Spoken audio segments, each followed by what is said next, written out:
Hello everyone, my name is Pedram. I hope you're all doing well.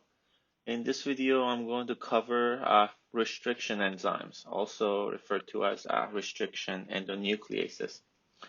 So without any further ado, let's begin. So just an overview of what we're going to talk about today. We're going to talk briefly about the background of what are restriction enzymes, where do they come from, the general concept of how they cut the DNA, and then we're going to get to a few more practical laboratory applications. So what are restriction enzymes? As I mentioned already, restriction enzymes are a part of the group of endonuclease enzymes that are capable of cutting double-stranded DNAs at specific DNA sequences. These restriction enzymes were originally discovered as a part of bacterial defense mechanisms against viruses, more specifically bacteriophages that we learned in this course infect bacteria. Restriction enzymes can prevent replication of the viral DNA by cleaving it into smaller pieces.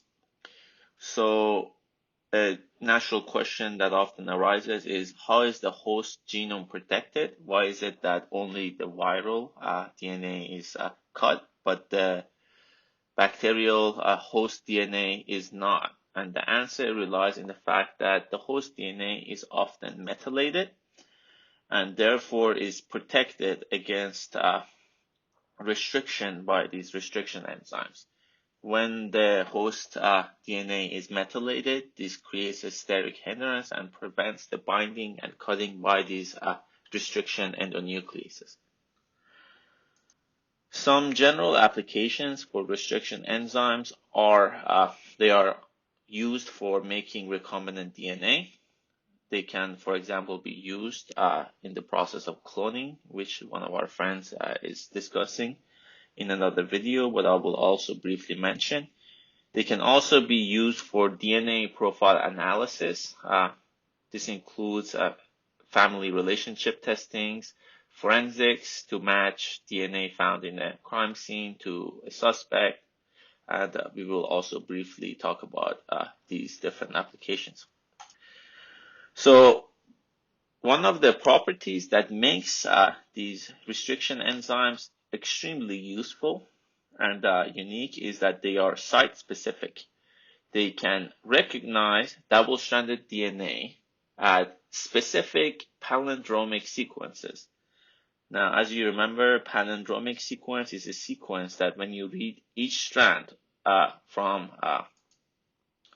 5' to 3' on different strands, the sequence is the same. So AGCT, AGCT on the bottom strand. So no matter which strand you pick, when you read it 5 to 3', it is always the same sequence.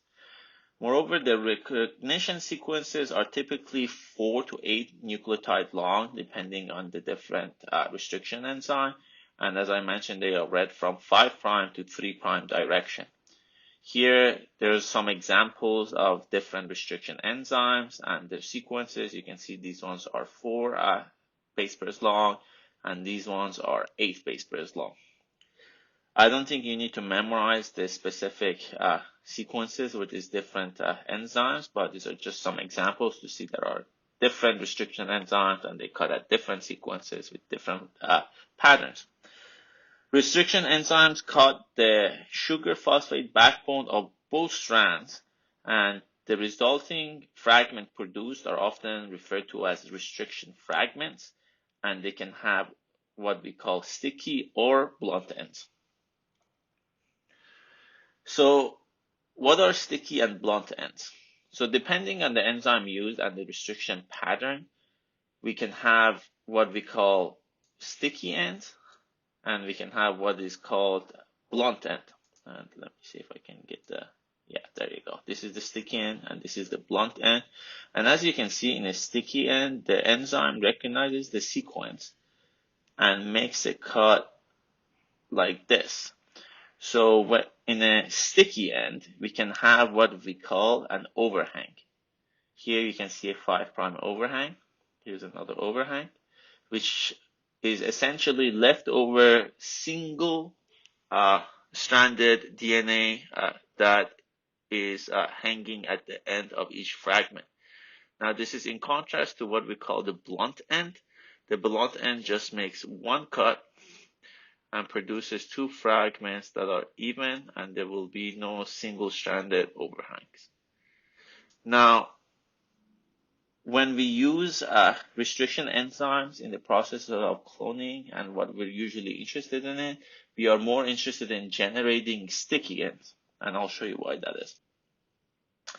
So, as I mentioned, one of our friends will cover the process of cloning in more depth, but just a very quick overview of it. You can have a gene surrounded by two restriction sites. And if you cut your gene and your vector, or in this case, our vector is a plasmid, a circular plasmid molecule, with the same restriction enzyme, you will produce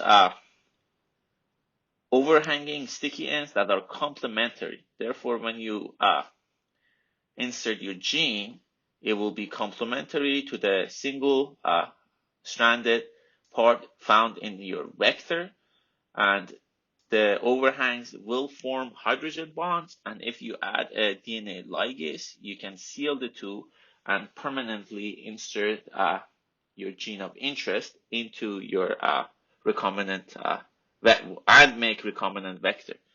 Now, this recombinant vector can be used for many different things. You can use it to transform various bacteria and express the gene product of your gene. You can use this in the process of gene therapy, as one of our other friends will discuss in more depth. Another application of restriction enzymes is DNA profile analysis. As I mentioned, the different restriction enzymes can have different restriction sequences. And if you cut the DNA with these sequences, each person will produce different size fragments. Now, you can separate these fragments based on their size on an agarose gel via gel electrophoresis.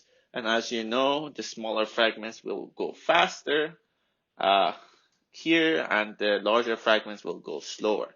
Now, this can be used to match the DNA found at the crime scene, or for paternity tests to determine who is the father of a child.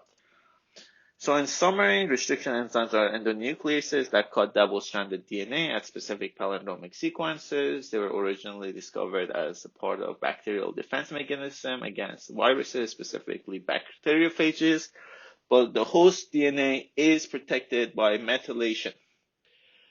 And depending on the restriction enzyme used, we can produce blunt ends or sticky ends. Sticky ends are generally used for cloning because you can insert a gene with complementary overhangs.